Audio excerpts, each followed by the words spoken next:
The Kraft Foods Company presents Willard Waterman as the Great Gildersleeve.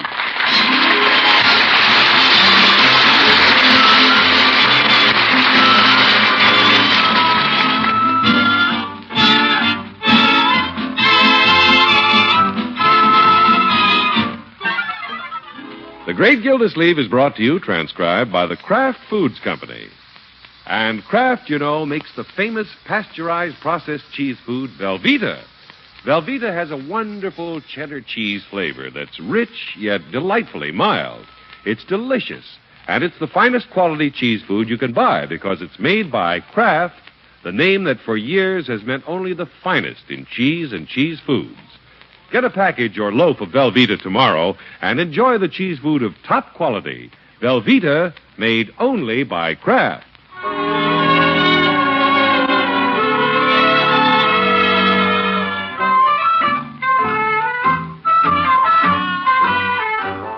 Well, let's see what's doing in the great Gildersleeve city of Summerfield.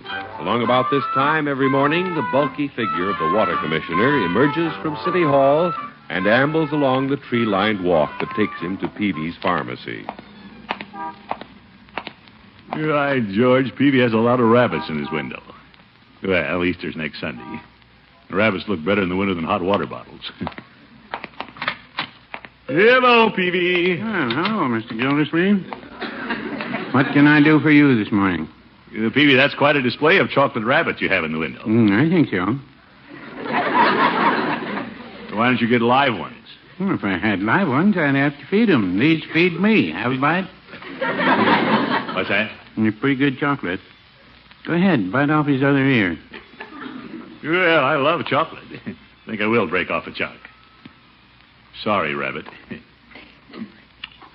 Almonds. Well, yeah, it's the best part of the rabbit. Say, I think I'll take home a bag of these. Well, I've sold a lot of candy this way. Oh? But I'm getting pretty sick of eating rabbits. Oh, my goodness.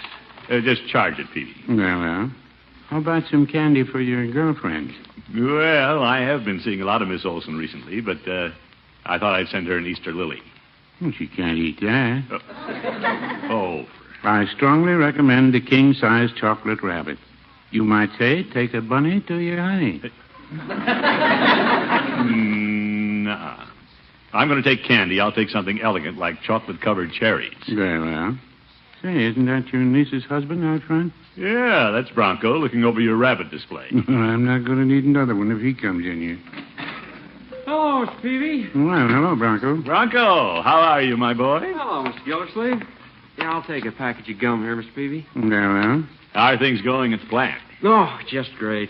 Peavy, I guess you heard Bronco's boss is sending him to Paris as branch manager. Yes. Yeah, my boss is a great guy. Yeah, I'd like to do something real nice for him. Care to take him a chocolate rabbit? Oh, Mr. Peavy, you're kidding. Bronco, have you ever entertained your boss? Oh, I couldn't entertain Mr. Hammond. He's a big shot. He lives out at the country club. What could I do to entertain him? Well, you might invite him out to the house to meet the little family.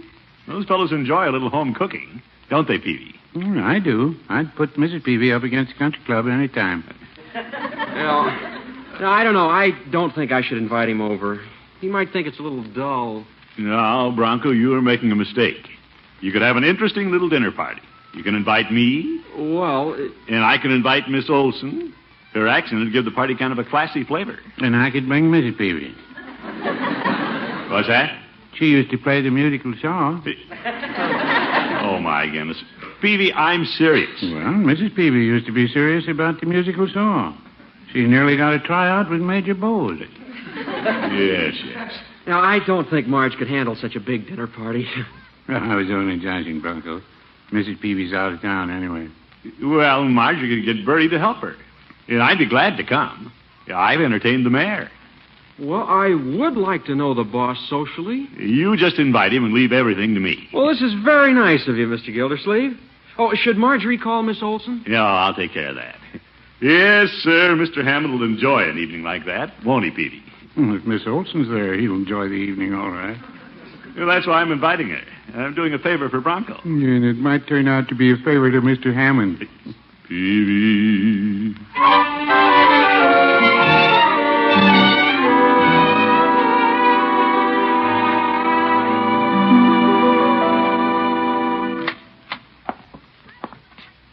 That you, Miss Gildersleeve? Yes, Bertie, I'm home. I thought that was you.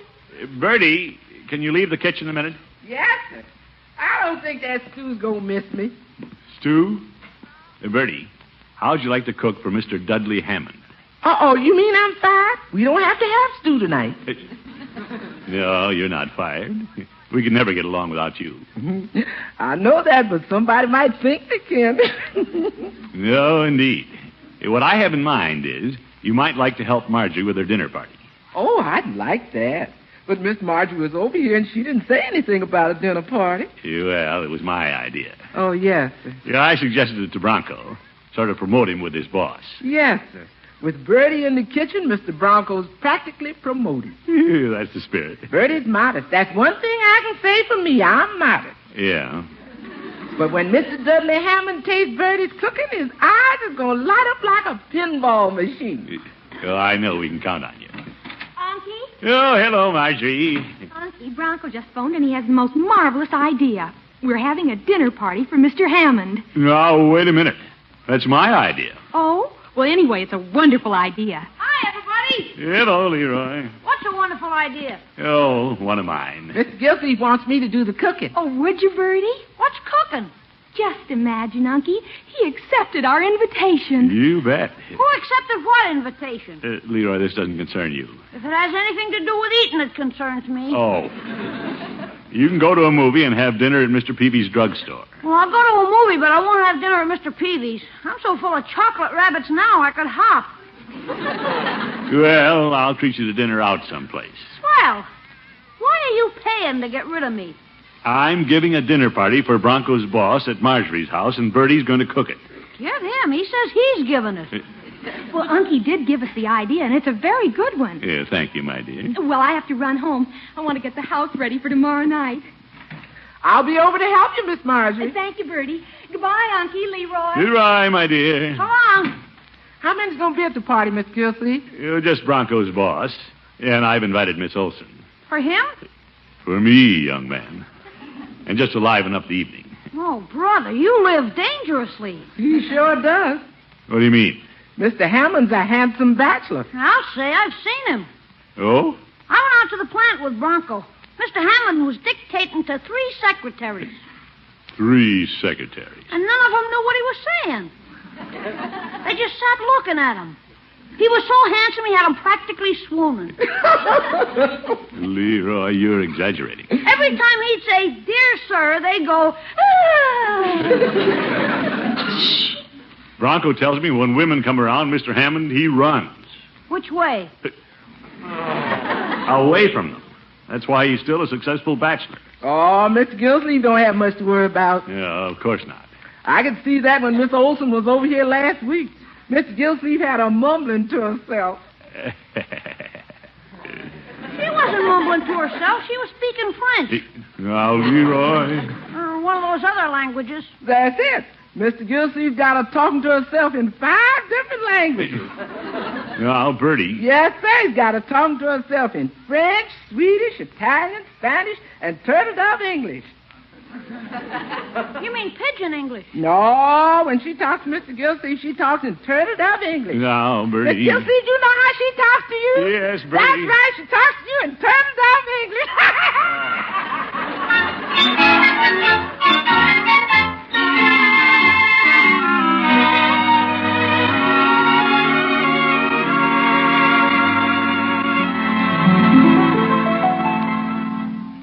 Marjorie, your table looks very pretty, doesn't it, Marie? Lovely. You're a very charming hostess, Marjorie. Thank you. Oh, you folks don't have to say those nice things. Marge is going to feed you anyway. Gee, I wonder what's keeping Mr. Hammond. He'll be along. When I left the plant, he was talking to Washington on the phone. Oh, it would still be a nice party if he didn't come at all. Oh, Marie, you just want to be with Mr. Gildersleeve.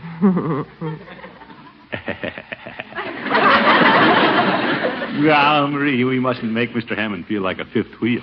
I'm so glad Unky and Marie are here. We wouldn't know how to entertain him, would we, Bronco? No, it's not easy to do. Mr. Hammond's strictly business. Well, there he is, kiddies. Oh, yes, Bronco, you go to the door. Well, why don't we both go to the door? Well, I think you should go. We could all go. Somebody go get the dog. Bertie, please. I'll go. Does the house look all right, Unky? Hey, Marjorie, relax. Well, Mr. Hammond. Hello, Bronco. Oh, welcome to our little home. Here, let me take your hat and coat. And your gloves. Thank you. I hope I'm not late. Oh, no. No. The others are just early. Say, he's not as old as I thought he'd be. You mean a man that young owns a big plant?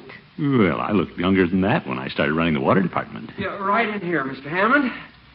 Well, I want you to meet my wife, Marjorie. I've heard a lot about you, Marjorie. I've been looking forward to meeting you, Mr. Hammond. And this is Miss Marie Olson. How do you do, Mr. Hammond? How do you do? What a charming accent. Thank you. Yes, and this is Marjorie's uncle, Mr. Gildersleeve. Mr. Gildersleeve? It's a pleasure, Mr. Hammond. You've no doubt heard of me. I'm City Water Commissioner. Oh, yes, I've heard of you, Silversleeve. Gildersleeve. Throckmorton P. Oh, isn't that what I said? Well, I've been working too hard, Bronco. You'll have to assume more of my duties. Anything you say, Mr. Hammond. Is that a promotion, Bronco?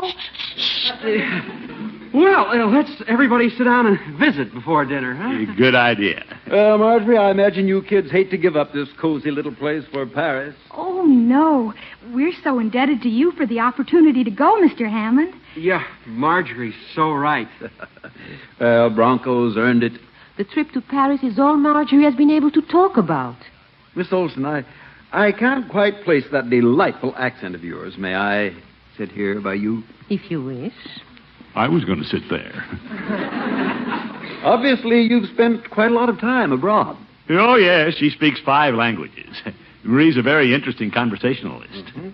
Do you two converse in foreign languages? Well, I only speak English. But I used to speak a little Latin when I was in high school. I guess all of us have to take a little Latin, eh, Mr. Hammond? It certainly helped me when I was setting up my branch offices in Europe, especially in Paris. Do you speak French, Mr. Hammond? Oh, a little. Je suis sûr que mon français n'est pas aussi bon que le vôtre. Oh, au contraire, vous le parlez très bien. Well, merci, mademoiselle. Show off. Say, that's very good, Mr. Hammond. Marjorie, I hope you'll forgive me for brushing up a little. Well, I thought it was charming. Well, that's only because Miss Olson is so charming. Oh, thank you, Mr. Hammond. I thought he ran from women. As a matter of fact, I'm indebted to you for having Miss Olson here tonight, but of course, that's the thoughtful hostess. Oh, Mr. Hammond. Yeah, we're glad you're having a good time. Isn't this working out wonderfully, Unky? Oh, yes.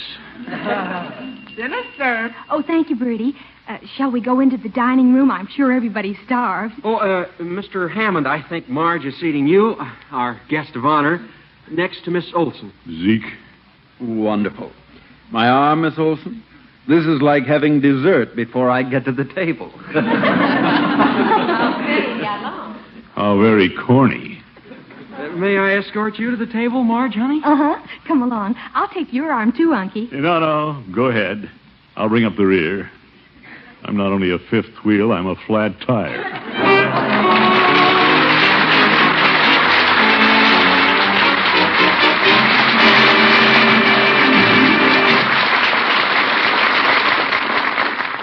The great Gildersleeve will be back in just a minute.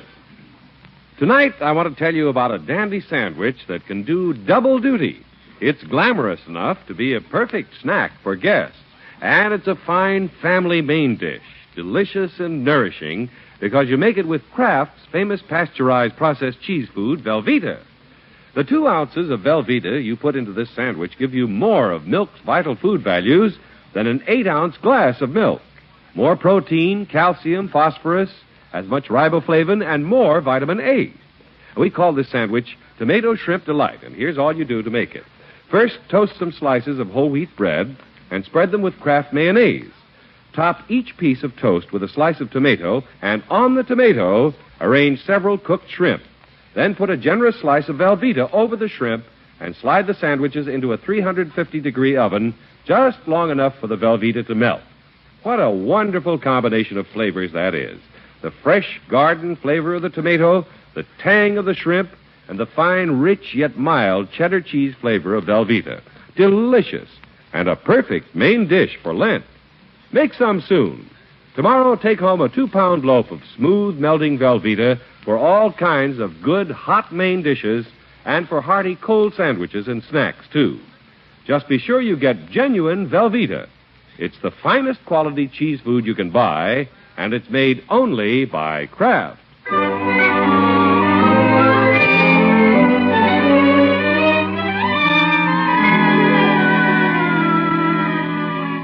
Well, let's get back to the great Gildersleeve. His heart may be in the right place, but sometimes his head isn't.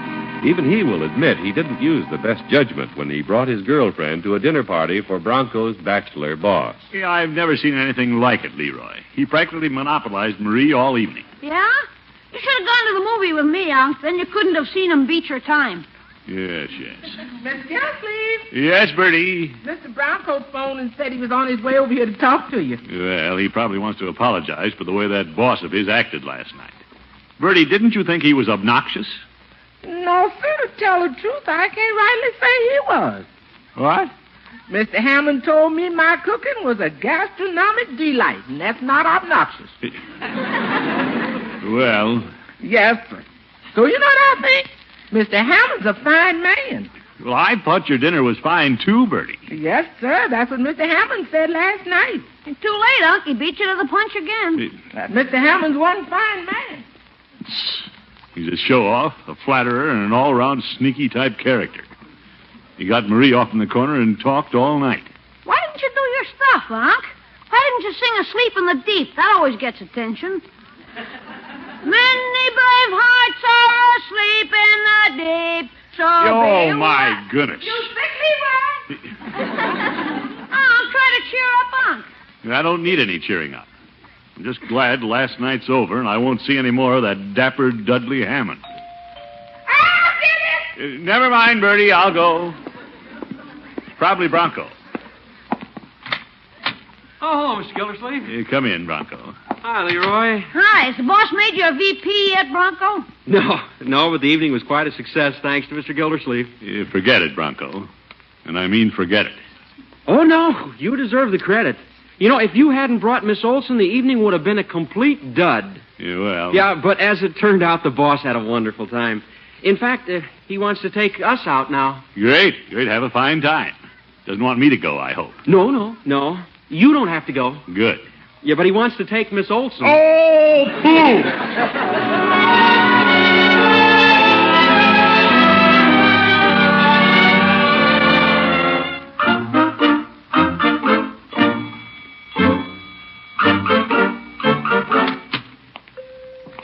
Hello, Peavy. Hello, Mr. Gildersleeve. How did your dinner party for Bronco's boss go? Don't call it my dinner party. How's that? That Dudley Hammond had the time of his life with my girl. My. He wants to take her out again tonight. Well, I won't say I told you so. All right, don't. But I did.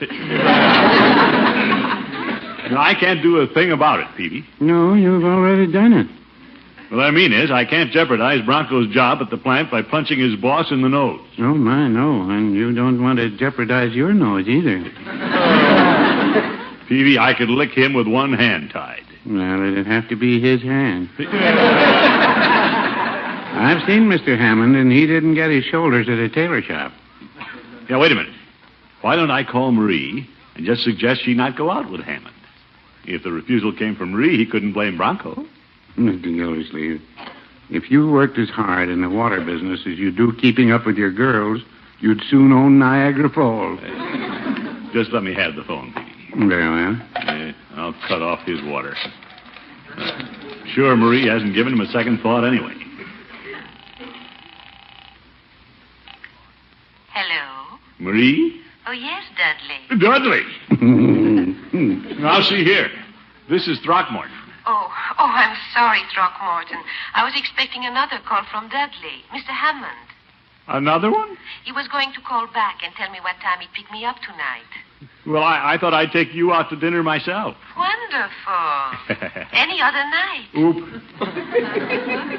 One more night out with Hammond, and I won't have a chance. Marie, I don't like this. I didn't know it bothered you, Throckmorton. I thought we were doing this for Bronco. Well, that was last night. Mm-hmm. Well, if that's the way you feel, I imagine this will be my last date with Dudley. Well, I don't want to be possessive, but do you think you should even go out with him tonight? Oh, Throckmorton, it's going to be a harmless little evening at the Hickory House. Hickory House, huh? You trust me, don't you, Throckmorton? Well... You know how I feel about you, don't you, Throckmorton?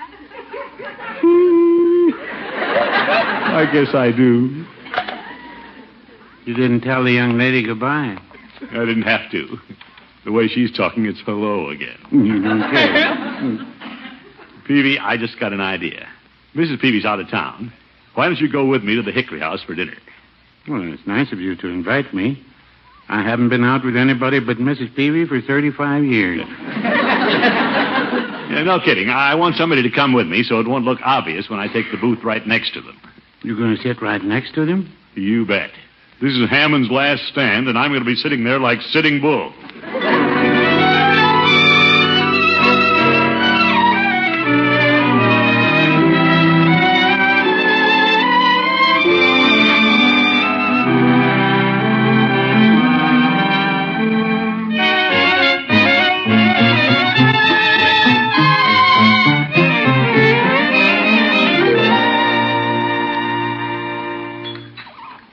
Mr. Hammond, this is awfully nice of you to bring us to the Hickory House, but you didn't have to do it. Oh, my pleasure, Bronco. Yeah, slide right in here, Peavy. Very well.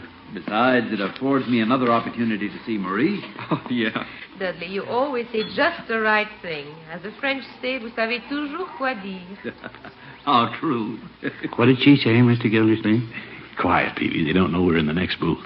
Well, it won't do us any good if they're talking French all evening. Bronco, if you decided what to order. No, I'll leave that up to Mr. Hammond. So will I. Very well, let me look at the menu. Yeah, with these high partitions, I didn't realize we can hear everything they say. Think we better move, Peavy? Mr. Gildersleeve, when you're sitting behind the home plate, why move out to the bleachers? Well, of course, I'm not eavesdropping. New York cuts, pheasant under glass. What did he say? What did he say? He's just checking the menu. Oh.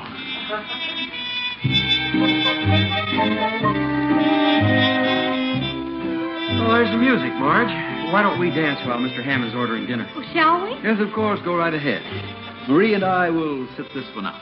Yeah, excuse us, please. We won't be long. Oh, don't hurry. I enjoy talking to Dudley. Maybe you shouldn't hear this, Mr. Gildersleeve. Eat your shrimp cocktail, Peavy. It cost me $1. You didn't care about dancing, did you, Marie? No, I really want to talk to you. I know it's early in our acquaintance, but perhaps we should be candid about things. Oh, boy. Here it comes. She's going to tell him he doesn't have a chance. I don't understand, Marie. Good shrimp cocktail.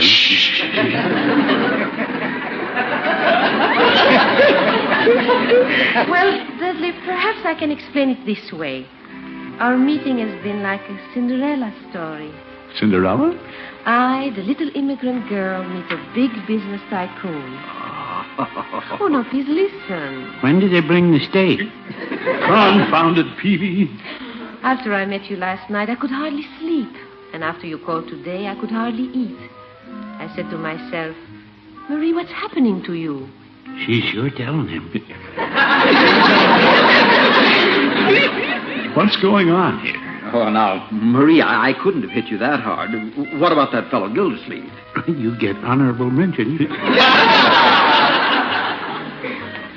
Throckmorton is very nice, but when a woman seriously considers a man, she looks for many things. She said you were very nice. I heard it. You are an unusually successful young man, Dudley. Am I being too candid? Oh, no. No, indeed. I should know these things. You know, I feel I can talk to you because I could see last night that your interest in me was more than casual. Peavy, She's practically proposing to him. Well, maybe you'll be the best man.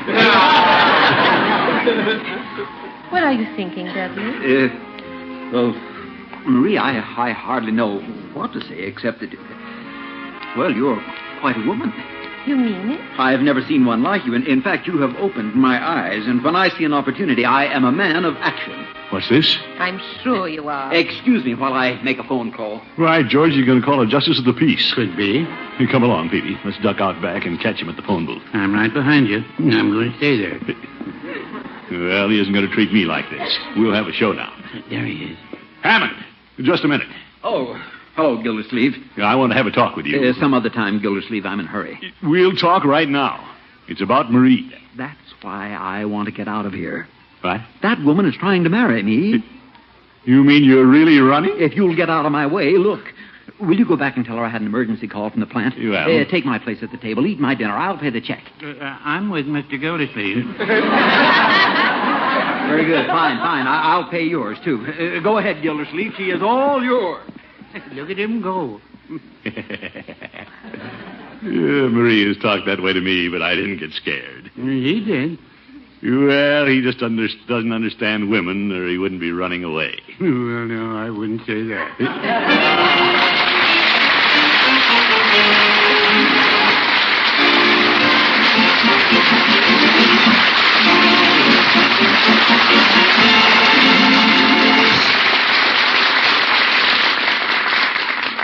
The great Gildersleeve will be with us again in just 30 seconds.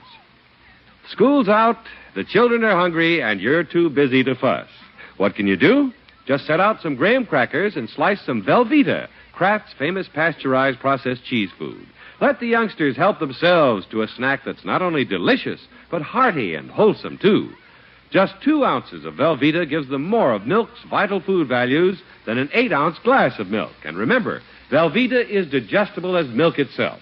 For perfect snacks, keep stocked with Velveeta.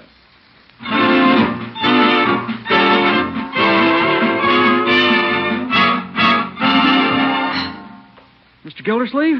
Yes, Bronco? I think I should tell you it wasn't Miss Olson's idea to play up to the boss. Oh? No. I suggested she start talking about marriage. I knew he'd run. Well, thanks for doing me the favor. Frankly, I didn't care for your boss. I'm glad I won't be seeing any more of him. Oh, you don't like Mr. Hammond? Well, excuse me, Bronco. Hello? Mr. Gildersleeve, this is Mr. Peavy. Oh, hello, Peavy. Mrs. Peavy wants to thank you for entertaining me while she was out of town. Oh, not at all. Marie and I were glad you didn't rush home. Well, Mrs. Peavy would like to have you two for dinner. Oh, Marie and me? Well, she didn't pay for my dinner. We want you and Mr. Hammond. Oh, Good night, folks.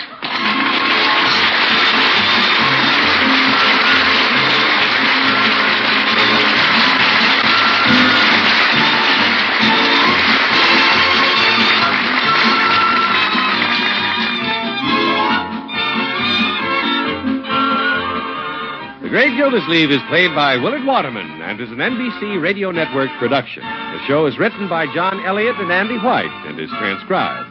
Included in the cast are Walter Tetley, Lillian Randolph, Mary Lee Robb, Dick Crenna, Harley Bear, Gladys Holland, and Dick LeGrand. Musical compositions by Jack Meakin. This is John Heaston saying goodnight for the Kraft Foods Company, makers of the famous line of Kraft quality food products. Be sure to listen in next week and every week for the further adventures of the Great Gildersleeve.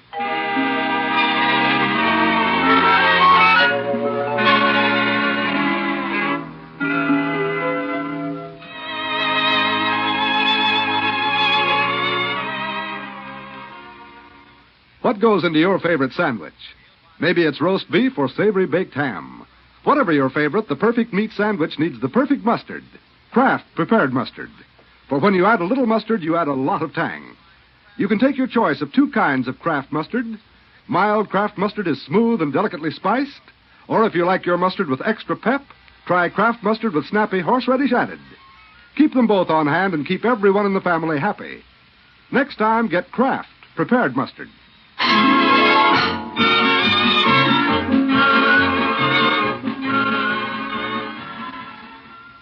Now play You Bet Your Life with Groucho Marx on the NBC Radio Network.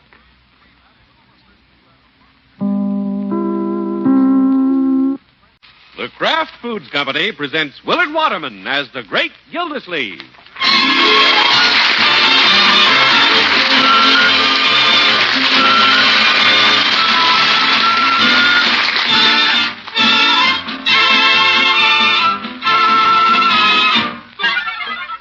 The Great Gildersleeve is brought to you, transcribed, by the Kraft Foods Company.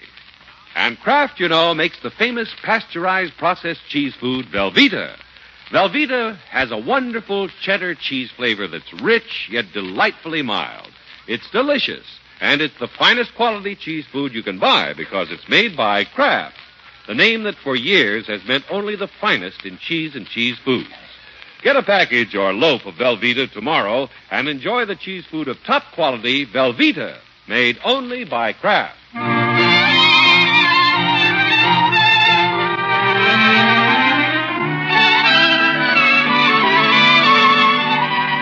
Well, let's see what's doing with the great Gildersleeve and his nephew Leroy. There has always been a very warm relationship between the boy and his bachelor uncle. Right now, they're planning their vacation trip together. Oh, boy, I can't wait till school's out. Yeah, that'll be the day, Leroy. We'll spend the last 2 weeks in June at Bass Lake. Why don't we rent a trailer? We'll be staying in a cabin. I know, the trailer's for the fish. What? We'll need a big one to haul them home. Just think, 2 whole weeks together, just you and me. Yeah. Away from everybody. Since Miss Olson came to town, I've hardly seen you. No, Leroy, it hasn't been that bad. Oh, yes, it has. You took her to the baseball game the other night instead of me. Well, she doesn't know as much about baseball as you do. I wanted to explain the game to her. Hey. What do you mean by that? I bet you don't even remember which team won. Hey, well, let's see. Summerfield lost. Who was playing Summerfield? Oh, brother, I'll bet you sat there listening to that Frenchy accent of hers, and the usher had to tell you when the game was over. Leroy, you make it sound like I've gone overboard for Miss Olson. Yeah. Well, you're wrong.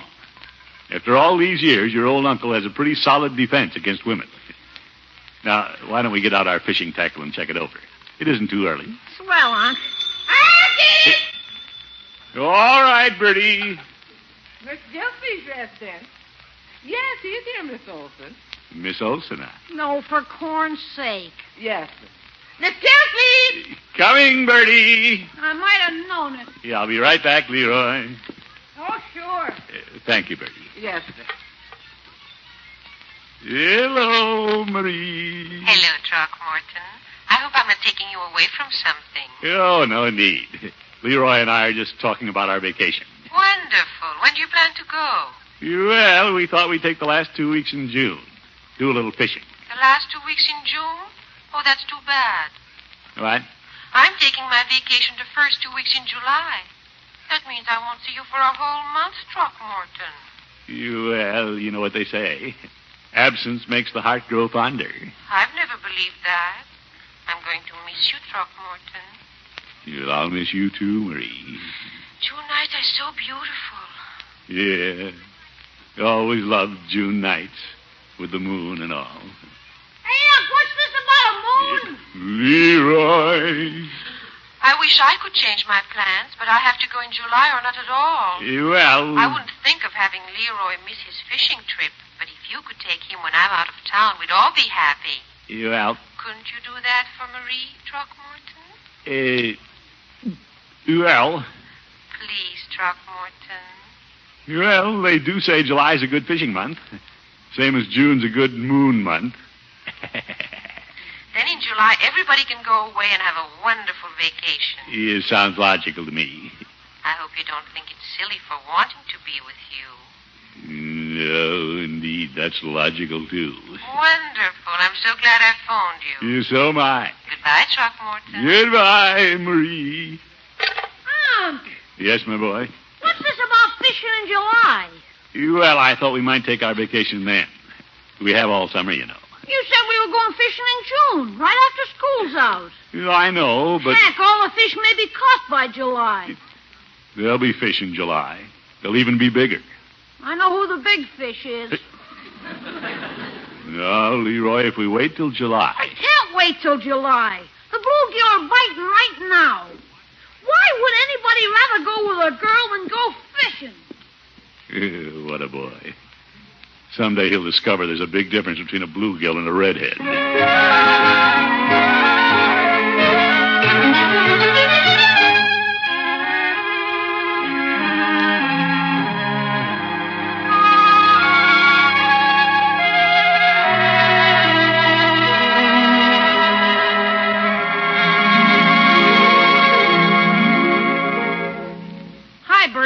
Good morning, Leroy. Bertie, did you hear about Unc putting off our vacation? Oh, don't worry about it, Leroy. You'll catch your fish. Yeah, but it's just the principle of the thing. Miss Olson's got him hypnotized. All she has to do is call up and say, "Hello, Throckmorton, this is Marie." And he comes apart at the seams. He turns into a big glob of jelly. Well, that's because she talks so nice. Oh, she's too nice. One word from her and he forgets all about our big trip. Well, she's got to come hear the voice that says, "Man, you ain't going nowhere." Gosh, I don't know if I can wait until July. Besides, Unc's so gone he may not even make it through June. What you mean? June's the month everybody goes off his rocker and gets married. Gosh, I just had a horrible thought. What's that? If Unc should marry Miss Olson, he'd probably want to spend his vacation with her. I wouldn't be surprised. I'd never get to do anything with Unc. Oh, I don't think Mr. Gildersleeve will marry her. You know? She likes him, but he's outrun girls before. Well, he's older now. He's slowing up. Uh-oh, here he comes now. I better go pour his coffee. Good morning, everybody. Morning, Miss Gildersleeve. Hi. Here's your hot coffee. Yeah, thank you, Bertie. Yes, sir. Excuse me, I'll go get breakfast. Have you had breakfast, Leroy? Yeah? Why are you so glum, my boy? I still want to go fishing in June. Leroy, we'll go in July. I give you my word. Oh, sure. When July comes, Miss Olson may want to change things again, and you'll say August. Oh, And in August, you'll say September, and that's when I have to go back to school. Say, any chance of going in September? Leroy, you'll not skip school to go fishing. Okay. I want to go in June anyway. Now, don't be stubborn, or I won't tell you about my little surprise. What surprise? I called Charlie Anderson last night. He has a lot of fishing tackle, and he's going to drop it by the office this morning. Yeah? How'd you like to go down with me and pick out what we want? Oh, boy, swell. Here's your breakfast, Miss Gildersleeve. Yeah, thank you, Bertie. You hear that, Bertie? We're really going fishing. Unc's back on the beam. I've never been off the beam, have I, Bertie? Well, all Bertie will say is if you're out catching fish, you can't get caught yourself.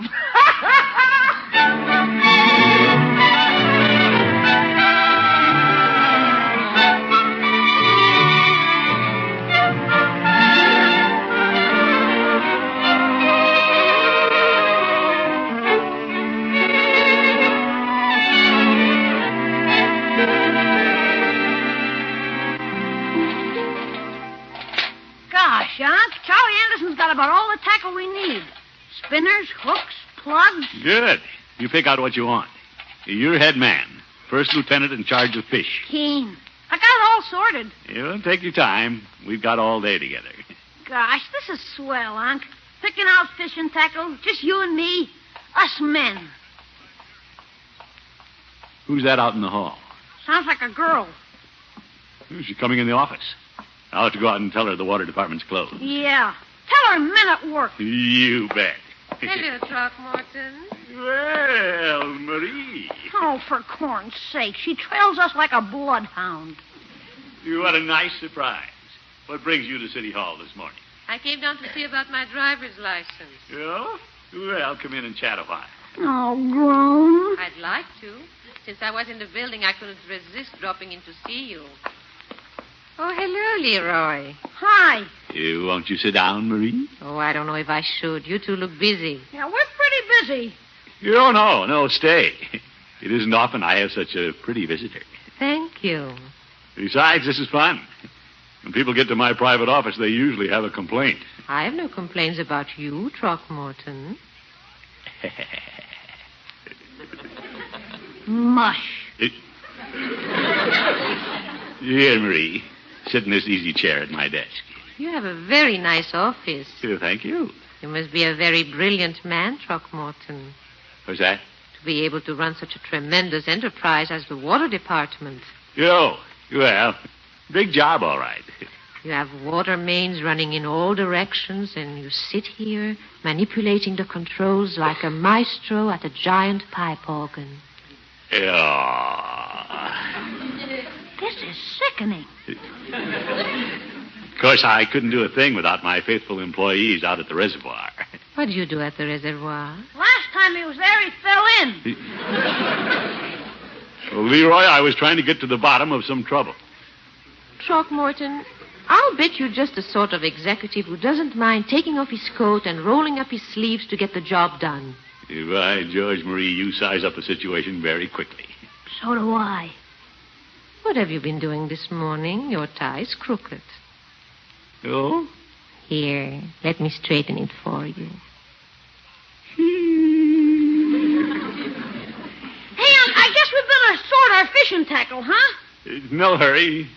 We have until July, my boy. Well, I want to do it today. That's very admirable, Leroy. When you start something, finish it. I intend to.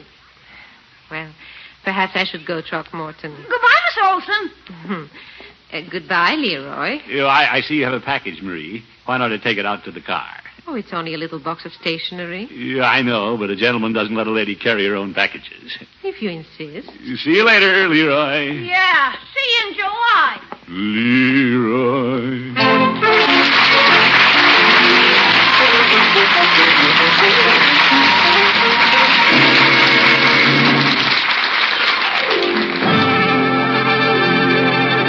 The great Gildersleeve will be back in just a minute. Anyone care to second a nomination? Because I'd like to make a nomination for the Best Cook in the World title. Who do I nominate? Planner of 1,000 or more meals a year. Planner of meals that have to be good tasting, nourishing, and economical. Mrs. Housewife, who not only deserves more credit for that wonderful cooking job, but more important, deserves every bit of help she can get. All kinds of help. For example, there are certain foods that are not only delicious and nourishing, but also extra easy to prepare in a variety of ways. Velveeta is one of these foods. Kraft's famous pasteurized processed cheese food melts so smooth and easy, it's perfect for omelets, soufflés, casseroles, and for a versatile cheese sauce that's grand over vegetables, seafood, eggs, macaroni, or plain toast. To make this golden cheese sauce, just melt a half pound of Velveeta in the top of your double boiler. Then stir in a third of a cup of milk, season, and enjoy it. You'll enjoy the fine, rich, yet mild cheddar cheese flavor Velveeta adds. And you'll be glad to know that 2 ounces of Velveeta, the amount in an average serving, supplies more of milk's vital food values than an 8-ounce glass of milk. What's more, Velveeta gives you thrifty main dishes. Let Velveeta make your job of meal planning and preparing easier. Take home a 2-pound loaf of Velveeta tomorrow. Just be sure you get genuine Velveeta, the finest quality cheese food you can buy. It's made only by Kraft.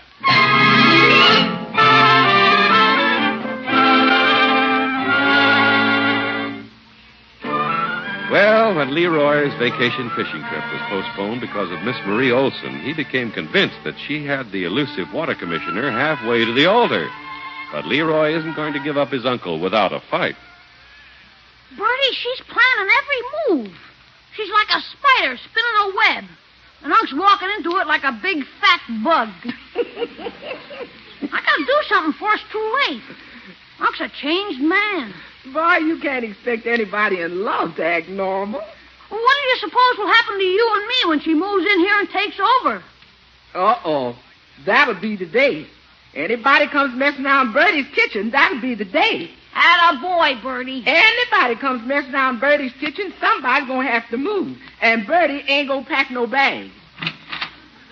Leroy! Yeah, Unc? Oh, hello, Bertie. Hello, Miss Gildersleeve. Leroy, I know you were a little upset when our morning at the office was interrupted. That's okay.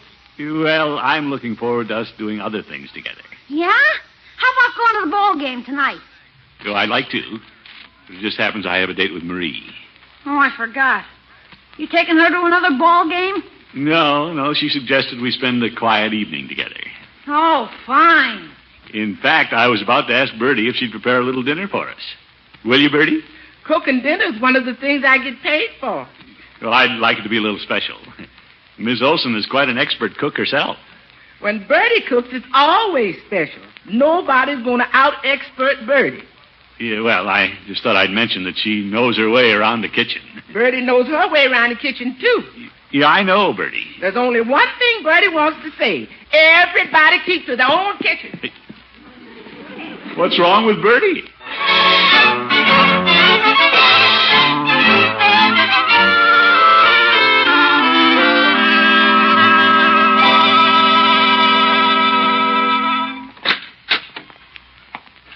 Hi, Mr. Munson. Oh, hi, Leroy. Unc says I need a haircut. Yeah? Well, I don't want to beat myself out of any business, but you could go another week. Unc's having Miss Olson over for dinner. He says I gotta look sharp. Well, he's been spending a lot of time in here himself. Haircuts, shampoos, massages. He must be gone on the dame. I'll say. He even bought a bottle of imported cologne for me to use on him. French stuff. That was her idea. She gave it to him. Oh, yeah? Well, I tried some. When I went home, a dog wouldn't let me in the house. I don't blame him. If I'm going to wear that stuff, maybe I should get a French poodle. Mr. Munson, I'm afraid I'm going to lose Unc. No kidding. I thought the commission was going to go smiling through life, outsmarting the women at every turn. He can't outsmart this one. Going off the deep end, huh? And she's pushing him. She might even sweet-talk him into marriage tonight. One of them impatient dames, huh? I'll say. Hate to see her get him alone. Hey, Leroy, why don't you sit it out in the parlor with him? My wife, Lovey's old man, used to do that to me. Hey, you're a friend of Unc's. Why don't you drop over this evening? Me? Look, kid, if I crash his date, the commiss just might resent it. And he's a good customer. Well, would you come as some of the other Jolly Boys would? To protect Unc? Well, if there's going to be others there, little Floydie will be glad to help the commish keep his feet on the ground. Swell. I'll talk to Mr. Peavy.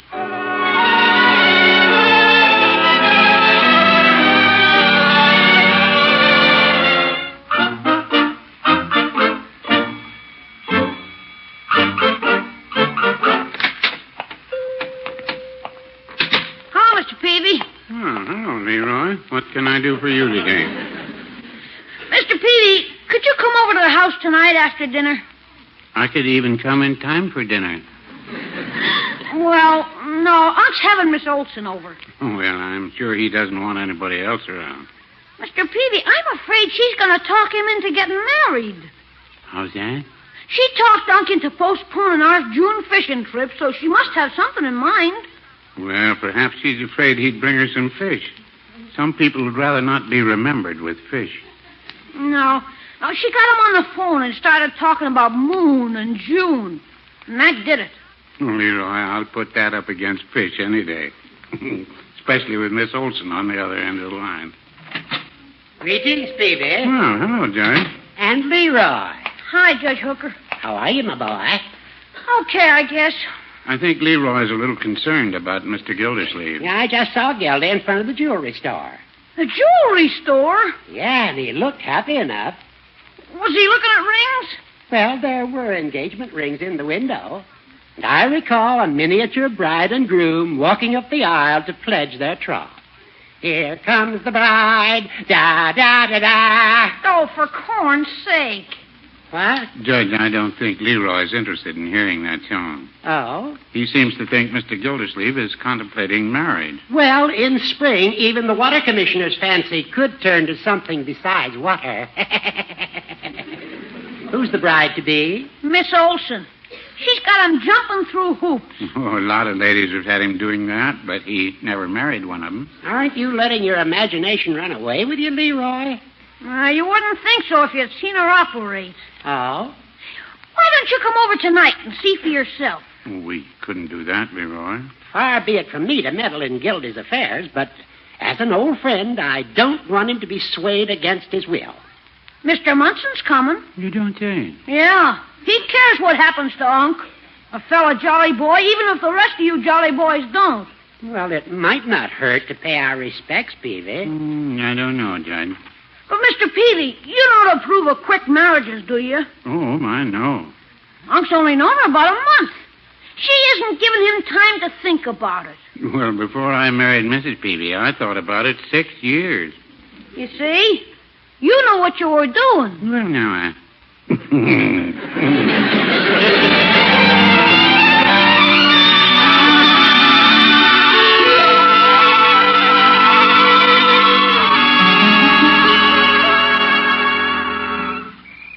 Hey, Peeve, where do you suppose the judge is? Well, Floyd, he said he'd meet us here under the street light. Oh, here comes somebody with a flashlight. And that's the judge, I know by his squeaky shoes. Hi, Judge. Greetings, gentlemen. Hello, Judge. Well, let's go break this thing up. Now, Floyd. I wouldn't put it just that way. But I do feel our mutual friend could be moving hastily. Could be. Sure. Commish ain't even introduced me to her. Well, I met the young woman and can see where anyone as gullible as Gildy might lose his head. Well, there are those who think Miss Olson is the flirty type. I hear she's got a string of compliments for everybody. And he falls for that. What a pigeon. There ain't anybody could sell me no gold bricks. Let's go break it up. Now. Let's not be obvious about this, Floyd. Who's ever obvious? We'll just pretend that we didn't know Miss Olson is there. Hey, I got it. We'll tell him we thought he was holding a Jolly Boys meeting. He won't see through that, will he, Peavy? Well, no, I wouldn't say that.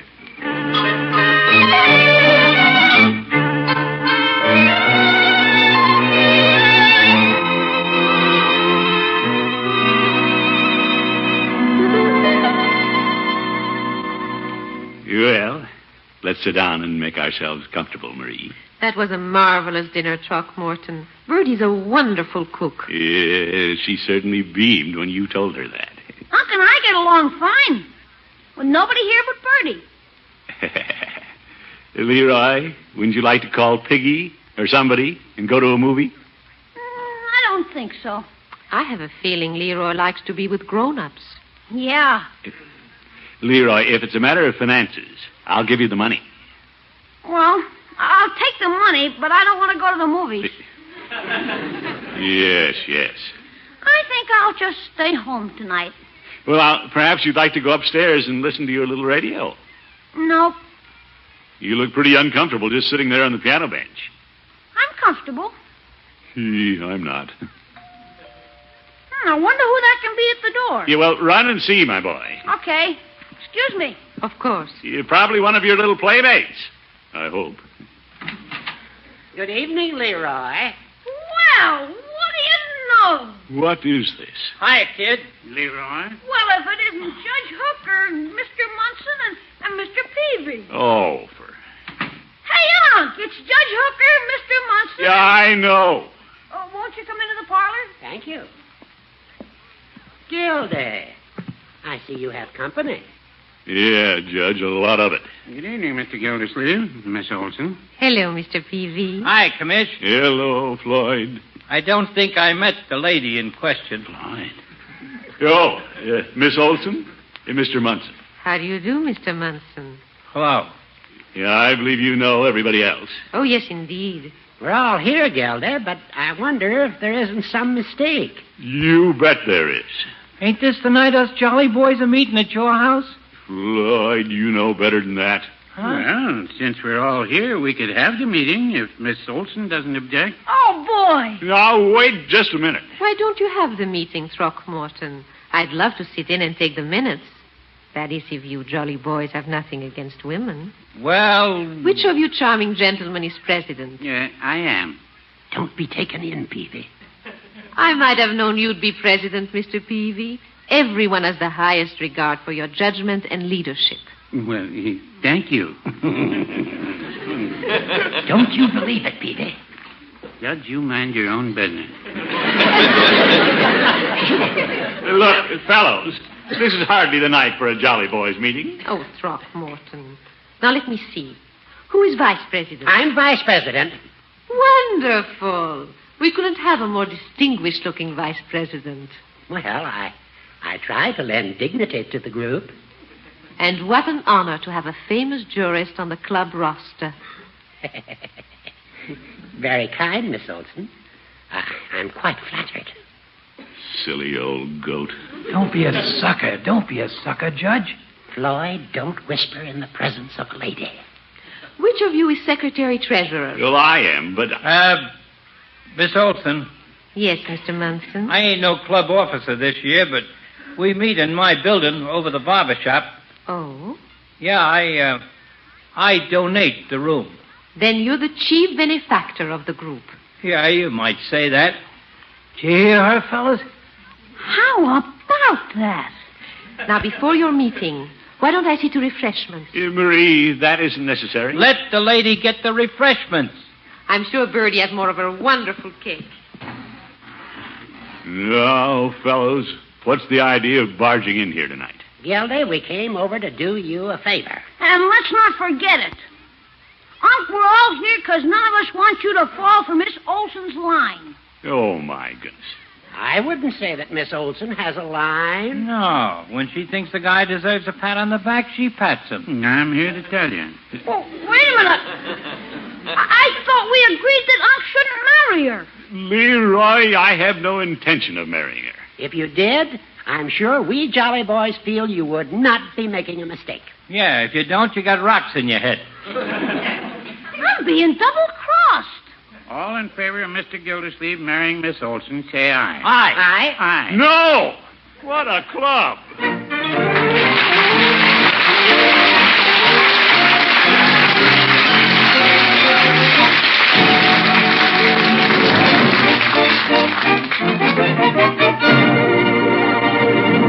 The great Gildersleeve will be with us again in just 30 seconds. How much nourishment can you pack into one sandwich? Let's see. A sandwich made with Velveeta, Kraft's famous pasteurized processed cheese food, gives you more of milk's vital food values than a big 8-ounce glass of milk. Imagine, more high-quality protein, calcium, phosphorus, as much riboflavin, and more vitamin A. Let your family enjoy nourishing, delicious Velveeta sandwiches often. Remember, Velveeta is the cheese food that's digestible as milk itself. The cheese food of top quality, made only by Kraft.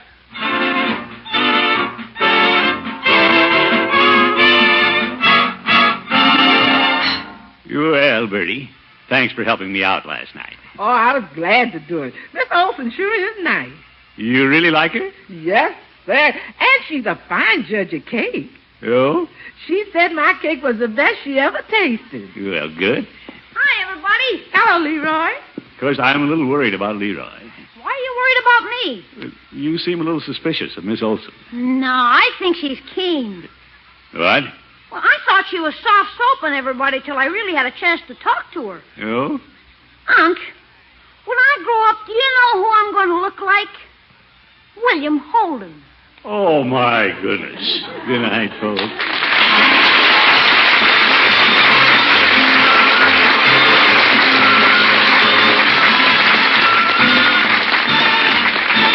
The Great Gildersleeve is played by Willard Waterman and is an NBC Radio Network production. The show is written by John Elliott and Andy White and is transcribed. Included in the cast are Walter Tetley, Lillian Randolph, Earl Ross, Arthur Q. Bryan, Gladys Holland, and Dick LeGrand.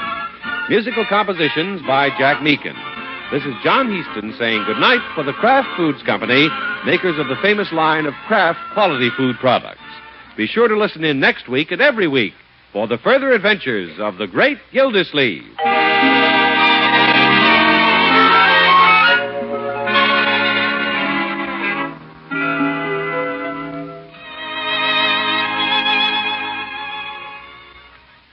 Delicious cold cuts for luncheon or supper make a welcome change of pace from the hot meals you've been serving. Easy to fix, too. But here's a tip. Be sure there's delicious Kraft prepared mustard on the table. Because when you add a little mustard, you add a lot of tang. There are two kinds of Kraft mustard. Mild Kraft mustard so smooth and delicately spiced, and Kraft mustard with snappy horseradish added to give it extra zip. Keep both kinds on hand for different tastes. Next time, get Kraft prepared mustard.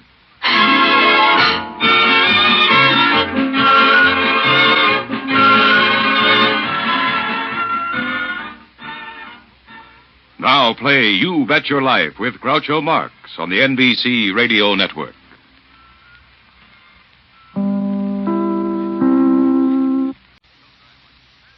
The Kraft Foods Company, makers of Kraft all-purpose oil and liquid shortening, presents Willard Waterman as the Great Gildersleeve.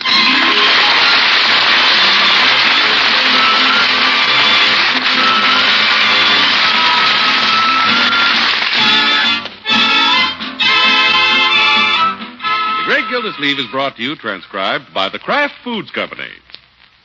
Next time you visit your grocer's, you'll find the Kraft folks have a grand surprise for you.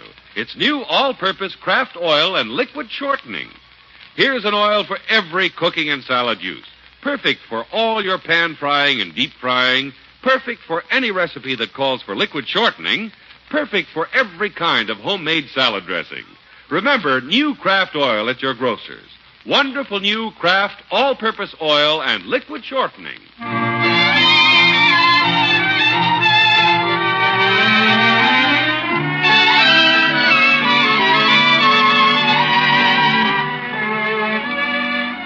Bertie don't need a calendar to tell when the end of the month comes around Mr. Gildersleeve's house.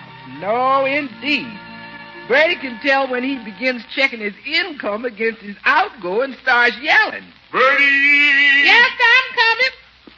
Bertie, may I have a word with you? Yes, I got all the grocery bills right here in my hand. How'd you know what I wanted? Mr. Gildersleeve, I ain't been around this house all these years for nothing. I know when the moaning starts, it's about money, so here's the bill. Where does the money go? Are we eating too much around here? Not me. I ain't gained a pound in years. Bertie still weighs a skimpy 182. Well, I didn't mean just you. Of course, I know other people who have gained a pound or two here and there.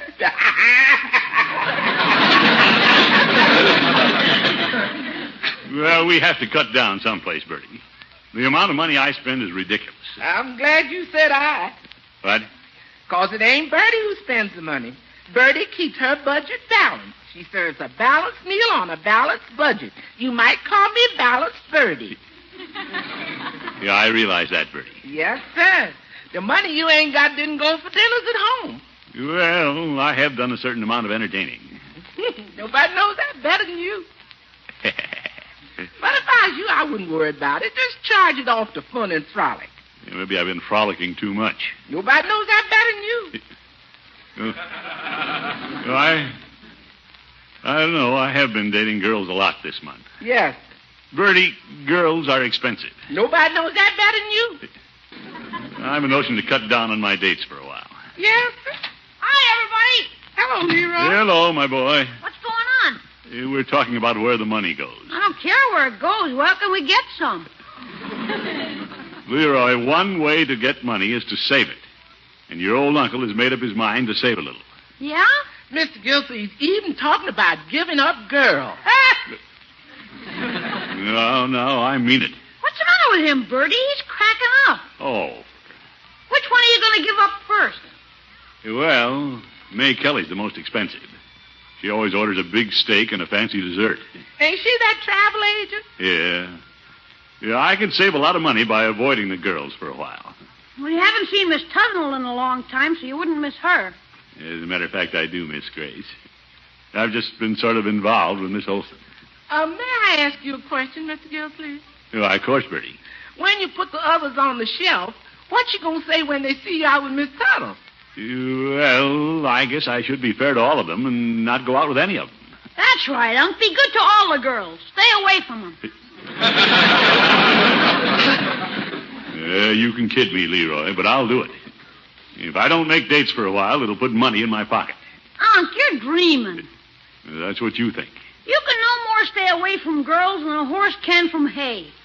Can he, Bertie? Nobody knows that better than Mr. Gildersleeve. By George, I'll show you.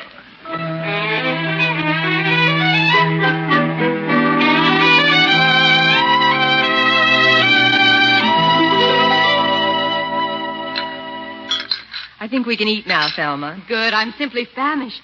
I just love cheese omelets. Oh, it's nothing as fancy as that Spanish rice you served at your place. Let's face it. There's nothing like having a man to take you out for dinner. Whatever happened to that meal ticket you had? Throckmorton? The water commissioner with the reservoir eyes. You know, Thelma, that's the strangest thing. Throckmorton hasn't phoned me in a month, a big lug. Well, I'm sure he hasn't given you up. Well, I've wondered.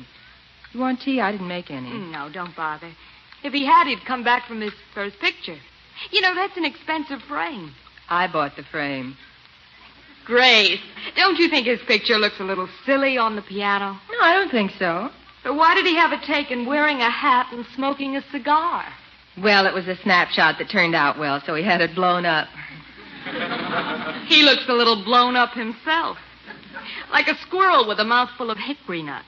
Why, Thelma Scott is just a very cute double chin. Well, if I were you, I wouldn't let him get away. Unless you want Spanish rice with me again next week. Thelma, I can't throw myself at him. Well, why not? Women are voting now. If a woman can mark a ballot, why can't she mark her man? Suppose you expect me to go after him with a club and drag him up here by the hair. I think I'll make some tea. All right.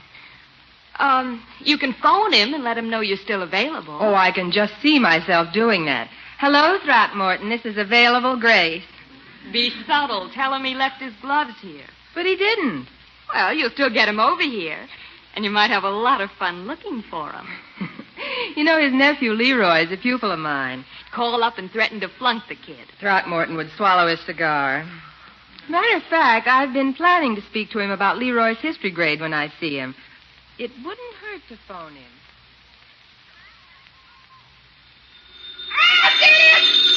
I'm right by the phone, Bertie. Just a minute, Leroy. Yeah, Unc? You remember, any girl I know, tell her I'm busy. Are you really serious about giving up women? I'm a man of my word. Okay. Hello? Hello, Leroy. This is Miss Tuttle. Oh, yes, Miss Tuttle. I guess you called to talk to Unc. Leroy. Well, is he there? He's here, but he says he's busy. Oh, I've been wanting to talk to him about a school matter. School matter? But I haven't seen him recently. Well, you probably won't see him any time soon, Miss Tuttle. I won't? Don't take it personally, but Unc's decided he won't see any girls. Really? Whoop, young man. I guess I shouldn't say any more, Miss Tuttle. You've said enough. Goodbye, Leroy. Bye. Leroy, why did you tell her that? I didn't handle it quite right, huh? Oh, you didn't have to say I wouldn't see her. Grace will think I'm trying to avoid her. Sit down, Grace. Sit down. Don't explode. Here, drink your tea. If Throckmorton were here, I'd hit him right over the head with a tea bag, and I wouldn't take it out of the pot. What did Leroy say? He said his uncle isn't seeing any girls. Not seeing girls. What's he seeing? Spots in front of his eyes? Now, men can't get along without us. Well, they've been doing it. But I know Throckmorton. He isn't giving up girls. And I could prove it if I didn't have my pride. I haven't any pride. How about letting me prove it? You don't even know him. Oh, that's why I'd make such a good decoy. Would you really try to date him, Thelma? Gracie, girl, I'm as anxious to be taken out to dinner as you are.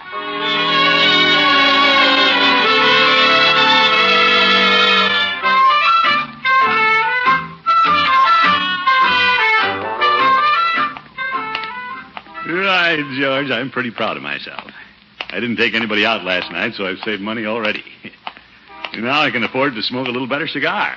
I think I'll see what Peavy has. Hello, Peavy. Hello, Mr. Gildersleeve.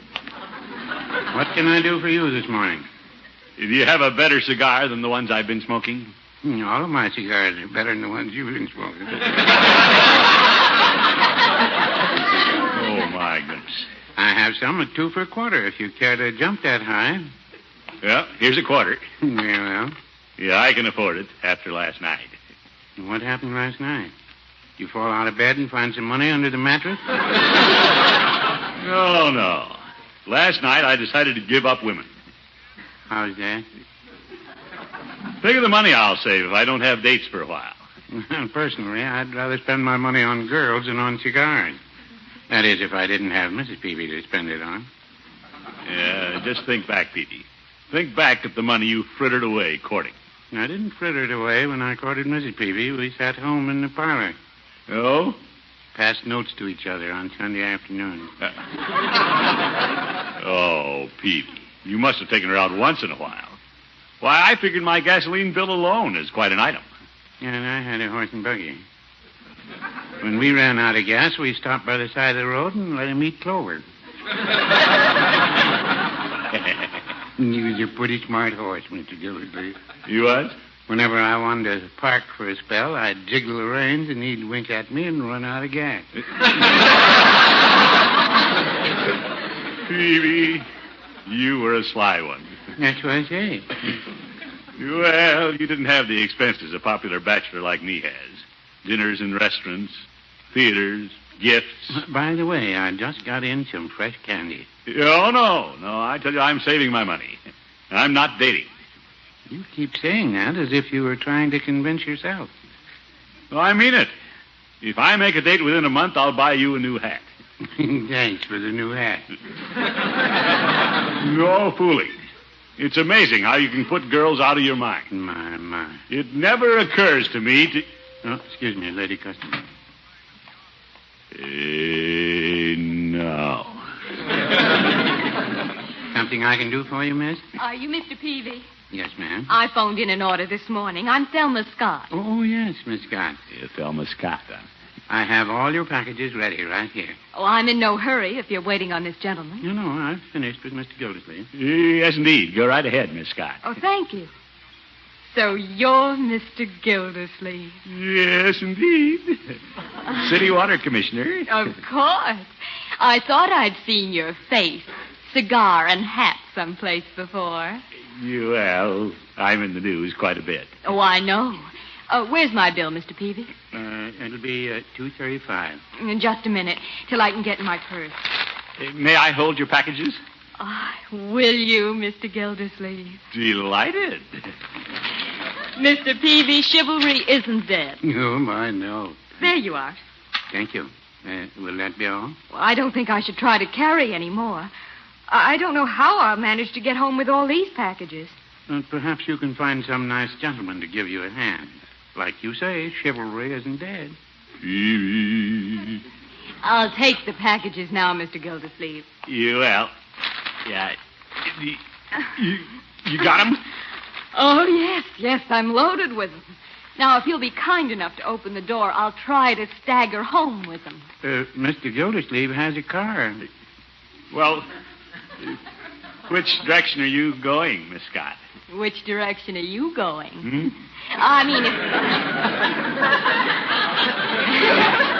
if you're going my way, I'd appreciate a lift. It looks like a lady in distress. Let me have the packages, Miss Scott. Oh, thank you, Mr. Gildersleeve. I'm thrilled to have such a big, strong, handsome man carry my packages. Now let me run ahead and open the door for you. Mr. Gildersleeve. Yes, Peavy? My hat size is 7 3/8. Peavy, this isn't a date. Well, no, I wouldn't say that.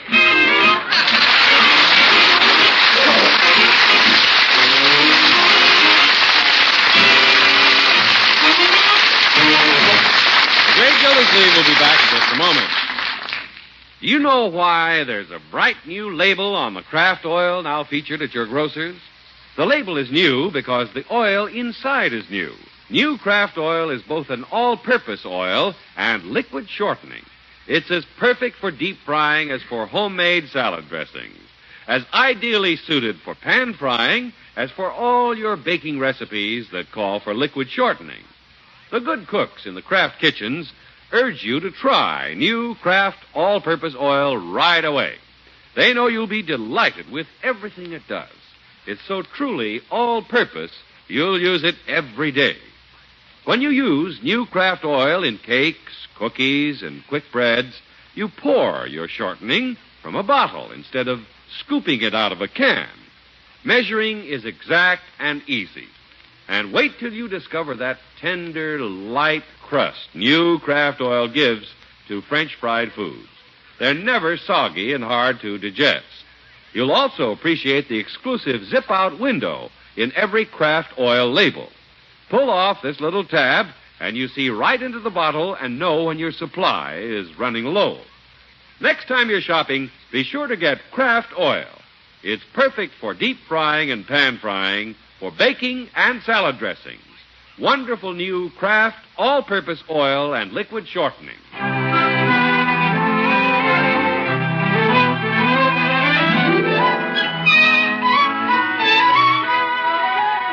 Well, when Mr. Gildersleeve came home last night and said he was going to start saving money, he decided to do it the hard way. Give up dating the girl. But I have to give him credit. He ain't had a date for 24 hours. I don't think. Hello, Bertie. Evening, Mr. Gildersleeve. How's the battle going? What battle? I'm talking about your fight to save money. Oh, it's a breeze, Bertie. I haven't thought about girls all day. Hi, Unc. Hello, Leroy. Hey, who was that girl I saw you with today? Me? Leroy, your uncle ain't been out with no girl. Who's he kidding? I saw him with a girl in the car. They passed the school. Oh, her. Well, she had a lot of packages, so I took her home. How'd that happen? Well, it's easily explained. I know. She thought Mr. Gildersleeve was a bus. What? Yes, sir. She was waiting at the bus stop, and she thought Mr. Gildersleeve was a bus. Now, Bertie, she came into Peavy's. I've never seen her before. What a fast worker. Leroy, wait a minute. She had all these packages, and it was really Mr. Peavy who suggested I take her home. Oh, she's a friend of Mr. Peavy's. No, he didn't know her either. Oh, brother. What's so hard to understand about that? Mr. Gildersleeve, if you have to explain this to anybody else, use my explanation. What? Just say she thought you were a buzz.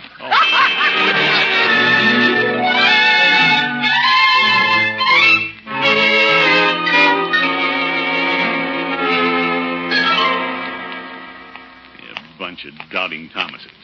Here I am, lily white, and they try to make something out of nothing. I better straighten out Peavy, too. Hello, Peavy. Well, hello, Mr. Gildersleeve. Where's my new hat? I'm not buying you a new hat. I didn't have a date with Thelma. You calling her Thelma, and it wasn't a date? Well, she's the type of girl you soon start calling by her first name. You don't say. Well, I had to take her home, Peavy. You put me on such a spot. But it wasn't a date. Well, I can wait a day or two. I don't have to have the hat now. No, sir, you won't get a hat out of me. I've made up my mind to avoid girls for a while, and that's all there is to it. Look, Peavy, there's Grace Tuttle passing. No, I think she's coming in here. Zeke, I don't want to see her. Let me hide behind the counter. Very well. Hello, Mr. Peavy. Oh, hello, Miss Tuttle. I thought I saw Throckmorton come in here a moment ago. You don't say. Have you seen him recently? Oh, yes. Mr. Gildersleeve drops in every day. Peavy tells her I'm here, I'll bite him on the leg. Peavy, I've been wondering about Throckmorton. Well, a lot of people wonder about him. All of a sudden, he seems to be avoiding me. Well, now, with all due respect to Mrs. Peavy, I'd like to say that any man who avoids you has bats in the belfry. Why, thank you, Mr. Peavy. Not only that, I think he should get a swift kick. And I might give it to him. You better watch it. Mr. Peavy, I didn't know you smoked cigars. No, I don't. There's one on the counter still smoking. I forgot my cigar. Yeah, it is a cigar, isn't it? Yes, it is. Some customer must have left it. Excuse me, I'll put it out under the counter. Here's your cigar, Mr. Gildersleeve. Oh, for... Mr. Peavy, since you don't smoke, it seems strange that you keep an ashtray under the counter. Yeah, a lot of odds and ends accumulate under my counter. Mr. Peavy, before I forget, I want some of these after-dinner mints. Very well. I'm having a dinner guest who prefers mints to cigars. I wonder who that is. Oh, and I just happened to think. Yes, ma'am? You might tell Throckmorton he left his tan suede gloves at my apartment. Very well.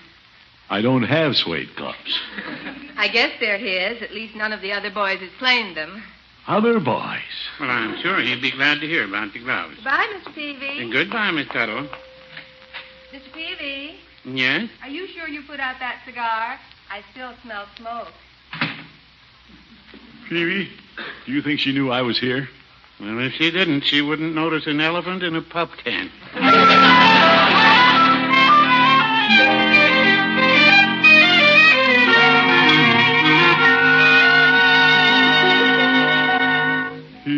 Not much in the evening paper. Oh, by George, this is a pretty girl on the society page. Honeymooning in Hawaii with J.T. Appleton III. Yeah, that'll cost him a lot of money. It isn't every bachelor who's as smart as I am. I wonder who left his gloves in Grace's apartment. Just because I'm not dating, she doesn't have to take advantage of the situation. Miss Gildersleeve. Yes, Bertie? I didn't hear you come in. Yeah, reading the paper. I got a phone message for you. Oh? A pretty lady with a French accent wants you over for dinner tonight. Marie Olson, huh? Yes, sir. But I declined for you. That's what you wanted, wasn't it? Of course. She was mighty disappointed. She was going to have dinner on the patio in the moonlight. She was? Just you and her. She said she sure hated to sit there in the moonlight smelling that night-blooming jasmine all by herself. Bertie, you're just kidding me. If you ask me, you're kidding yourself.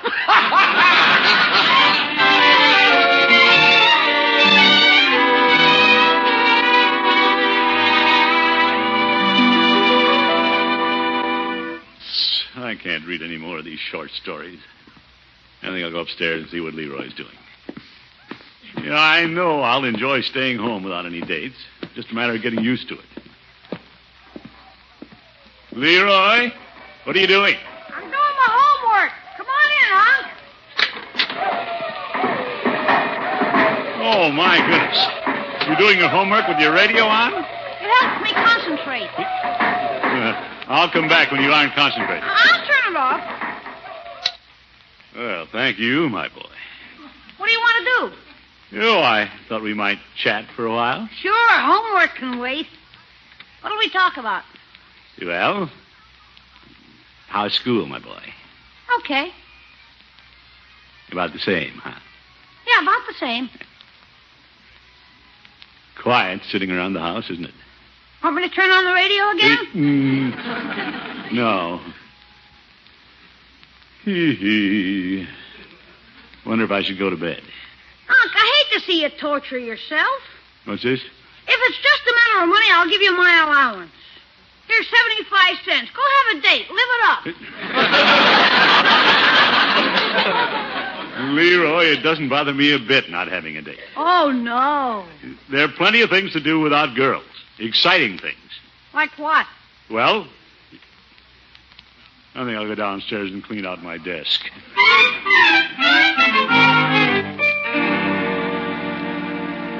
Yeah, things certainly do accumulate. Yeah, let's see what's in this drawer. Hey, I'm lucky. Jam's so full it'll take up a whole evening. In 1952 tax forms. Now, they can go.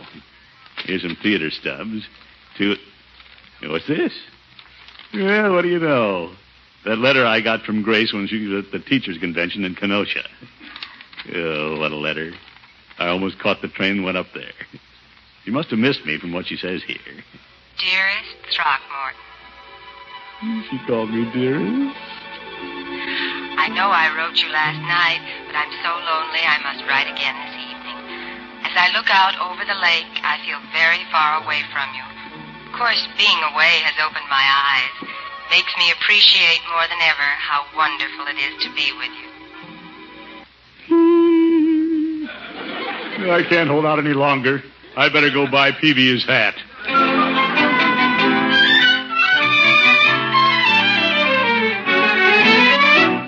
Peavy, here's your new hat. How's that? I'm paying off. I can't stand it any longer. No. Thank you, Mr. Gildersleeve. Make a date, did you? No, but I'm going to. Let me use your phone. Very well. I'm tired of sitting around home. Nothing to do evenings. Well, you can count the money you're saving. Well, I found out that isn't much fun, Peavy. I'm on the town tonight. Which young lady are you calling? Yeah, I thought I'd call Grace. She wrote me such a nice letter. I didn't know she's out of town. She wrote me 2 years ago from Kenosha.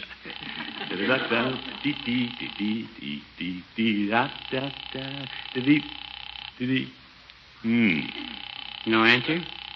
I wonder if she's out with that fellow who owns the suede gloves. Could be. Oh, well, I've got to have a date. I'll look up Thelma's number. What was her last name, Peavy? Thelma Scott, Poplar 223. Poplar... Peavy! How do you know her number? Well, she ordered some more cosmetics and wanted me to phone her when they came in. Oh. Yeah, I know Thelma will go out with me. She practically asked me for a date the day I drove her home.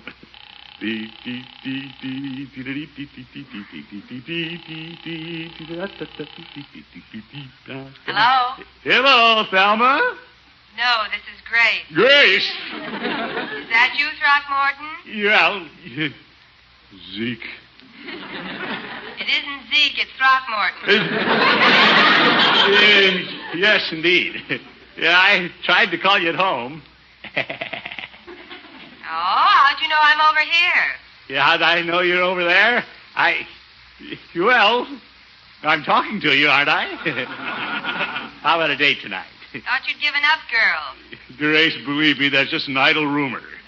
How about going out tonight? Sorry, I have a date. Oh, too bad. Well, goodbye. Goodbye. And you needn't call back because Thelma has a date also. Oh, pooh! Mr. Gildersleeve. Oh, what is it, Peavy? If you can't get anybody else, I'll get my new hat and I'll go with you. Oh, what an evening.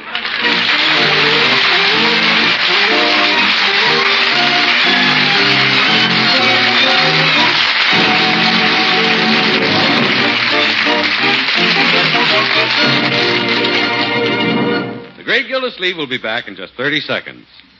Some cooking and salad oils are good for one use and not so good for others. But new Kraft all-purpose oil and liquid shortening is perfect for everything.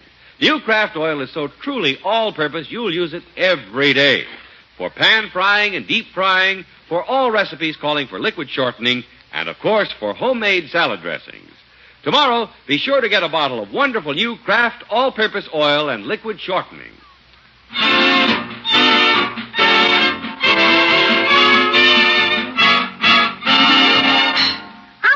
Mr. Peavy do last night? Well, it was a pretty dull evening, Leroy. We argued for an hour about what we'd do, and then I took him and his new hat home. You really gave him a new hat? Well, of course. That was the understanding. I'd give him a new hat if I had a date. But you didn't have a date. I didn't. What? You only tried to get one. Say, that's right. Peavy has no right to that hat. I was a big stoop for ever taking it to him. Yeah. All right, George, I'm going down and get that hat. I can't just throw away $10. Miss Gildersleeve had a phone call. Oh? Miss Tuttle said your gloves was at her apartment if you care to come by. Well, they aren't my gloves. But it's a good excuse to go over. I'm on my way. Unc, I thought you were going to get the hat back from Mr. Peavy. Leroy, I'm not an Indian giver. Let him keep the hat.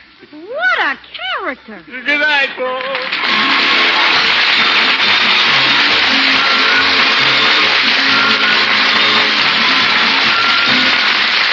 Great Gildersleeve is played by Willard Waterman and is an NBC Radio Network production. The show is written by John Elliott and Andy White and is transcribed. Included in the cast are Walter Tetley, Lillian Randolph, Mary Shipp, Julie Bennett, and Dick LeGrand. Musical composition by Jack Meakin. This is John Heaston saying goodnight for the Kraft Foods Company, makers of the famous line of Kraft quality food products. Be sure to listen in next week and every week for the further adventures of the great Gildersleeve.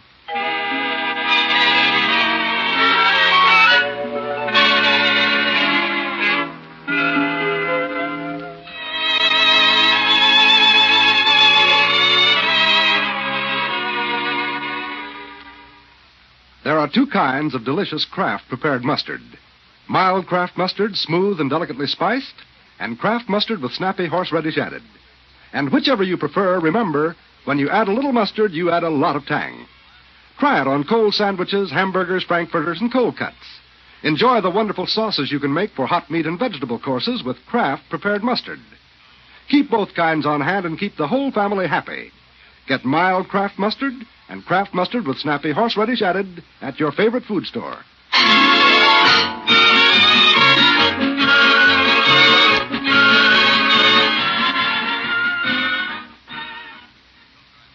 Now play You Bet Your Life with Groucho Marx on the NBC Radio Network.